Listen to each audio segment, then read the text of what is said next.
اس لیے یہ سخت جملہ ہے، مہربانی کرنا اگر کسی کو محسوس ہو کہ میں نے سخت بات کی ہے تو آپ درگزر کریں گے، پر میں نے کہنی ضرور ہے، یہ میری زبردستی ہے۔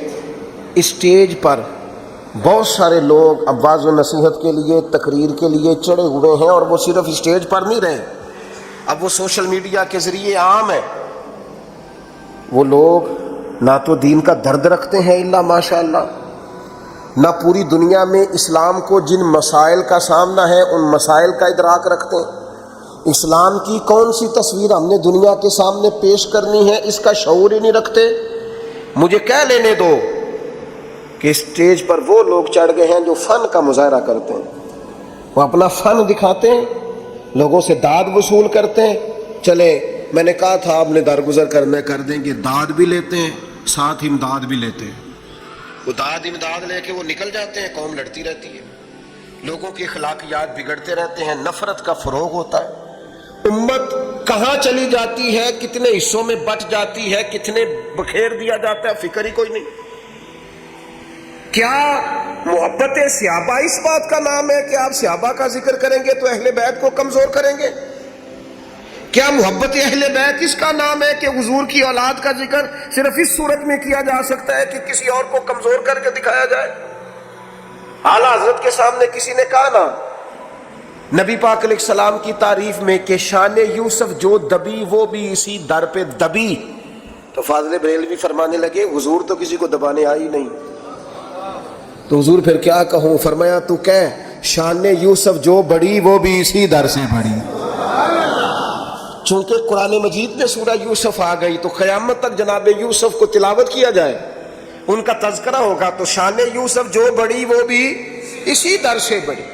نفرت انگیزی کا ماحول پیدا کیا جاتا ہے، اور اتنی بڑی قربانی جس سے امت کو کھڑا کیا جا سکتا تھا، امام حسین کا تذکرہ امت میں روح پھونک سکتا تھا، قوم کے جوانوں سے بیساکھیاں چھینی جا سکتی تھیں، سہارے چھینے جا سکتے تھے، انہیں ان کے پیروں پر کھڑا کرنے کا حوصلہ دیا جا سکتا تھا، لیکن وہ تو ہم نے دے دیا فن کا مظاہرہ کرنے والوں کے ہاتھوں میں، وہ تو ہم نے غیروں کو دے دیا، وہ تو مزہ لینے والے لوگوں کو دے دیا جو واہ واہ کر رہے ہیں، واہ واہ کرا رہے ہیں، وہ تو کسی اور رنگ میں بات چلی گئی۔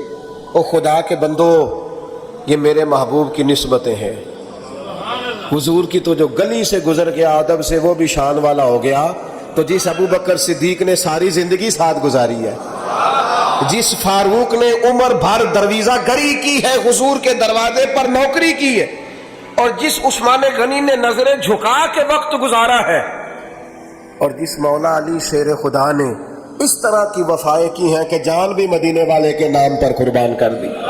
آپ ان لوگوں کے بارے میں تھوڑا سا سوچیں، ان سے فیوز و برکات حاصل کریں۔ اور پھر ایک اور بات، ہمارے ذمہ نبی پاک علیہ السلام نے یہ لگایا ہے کہ صحابی کا نجوم، صحابہ ستارے ہیں، تم جس کے پیچھے چلو گے اللہ ہدایت دے گا۔ نبی پاک علیہ السلام نے ہمارے ذمہ یہ لگایا ہے کہ میری اہل بیت کشتی نوح کی طرح ہے، جو اس سفینے میں سوار ہو جائے گا اللہ اسے نجات عطا کر دے۔ ہم نے ان لوگوں کے ساتھ ان کے پیچھے بیٹھ کر ہدایت لینی ہے، ان کے قدم با قدم چلنا ہے۔ ایک مثال چھوٹی سی عرض کرنے لگا، بڑوں سے نہ سیکھا جاتا ہے، بڑوں پر بحث نہیں ہوتی۔ کسی کا والد اگر کسی کو کوئی بات سمجھانے لگے تو بیٹا اگر اس سے پوچھے کہ ابا جی آپ کتنا پڑھے ہوئے ہیں، تو اس نے ٹھیک کیا ہے، وہ کہے بیٹا آپس میں لڑا نہ کرو، بیٹا کہے ابا جی آپ اپنے بھائی سے کبھی نہیں لڑے، تو یہ ٹھیک ہے، اس نے ٹھیک کیا ہے۔ ٹیچر آ گیا کلاس میں، اس نے آتے ہی کہا فرسٹ ایئر کے اسٹوڈنٹ سے کہ کتابیں نکالو بھائی، میں اردو کا ٹیچر ہوں، چلو سبق پڑھیں۔